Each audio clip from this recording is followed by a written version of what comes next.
তোমরা ভেবেছো কখনো একটা ফুল তোমার মন ভালো করতে পারে?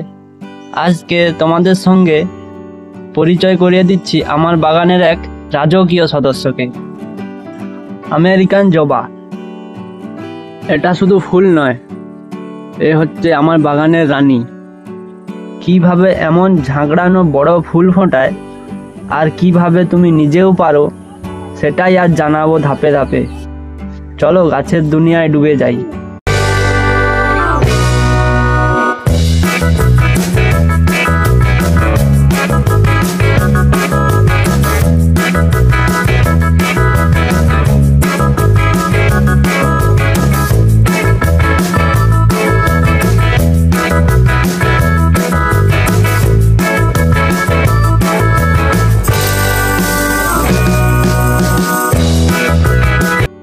বাগানের কোনায় দাঁড়িয়ে থাকা এই ছোট্ট গাছটা আমার খুব প্রিয়।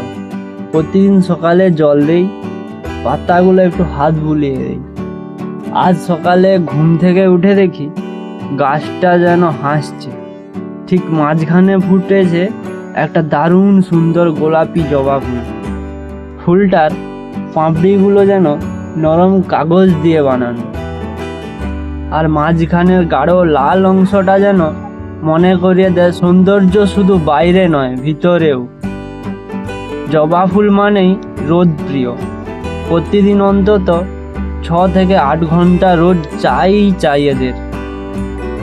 তাই এদের তোমার বাগানে এমন জায়গায় রাখো যেখানে সরাসরি রোদ এসে পড়ে। আর জল, মাটি শুকিয়ে গেলে জল দাও, গরমকালে একদিন পর পর, আর শীতকালে একটু কম কম দিলেই হবে।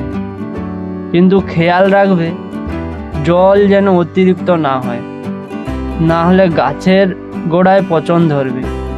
গাছকে বাঁচিয়ে রাখতে আর সুন্দর সুন্দর বড় বড় ফুল পেতে শুধু জল নয়, পুষ্টিরও দরকার। আমি মাসে মাসে NPK একবার করে দিই, আর মাঝে মাঝে কলার খোসা পচিয়ে বানানো তরল সার।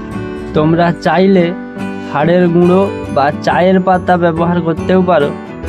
এতে গাছ মজবুত হয় আর ফুলও বেশি আসে। যদি পাতায় ছোট সাদা বাদামি দাগ দেখো, আর ডালে যদি সাদা সাদা পোকার মতো দেখো, তাহলেই বুঝবে পোকা ধরেছে।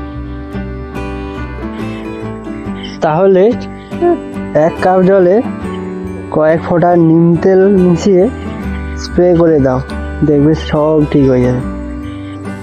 মাঝে মাঝে গাছের শুকনো বা দুর্বল ডালগুলো কেটে দাও, এতে গাছ নিজেকে পুনর্জীবিত করতে পারে, নতুন কুঁড়ি আসে আর ফুল ফোটে। আর হ্যাঁ, সব থেকে বড় কথা, গাছকে ভালোবাসা দাও, একটু সময় দাও, কথা বলো। গাছ বোঝে, অনুভব করে, আর তার উত্তরও দেয় রঙে, ঘ্রাণে আর প্রাণে। চলো তোমাদের বলি আমার একটা স্পেশাল রেসিপি। 1 চামচ কাঠের ছাই, আধা চামচ এপসম সল্ট আর একটা কলার খোসার পেস্ট একসঙ্গে মিশিয়ে 1 লিটার জলে গুলিয়ে দিও। মাসে একবার গাছে দাও, গাছ তোমাকে উপহার দেবে ফুলে ফুলে। এই ফুলটা শুধু ফুল না, এটা একটা ছোট্ট জয় আমার। নিজের হাতে লাগিয়ে যত্ন নিয়ে একদিন এমন কিছু দেখাতেই শান্তি দেয়। আমার জন্য না হয় ফুলটার জন্য একটা লাইক করে দিও।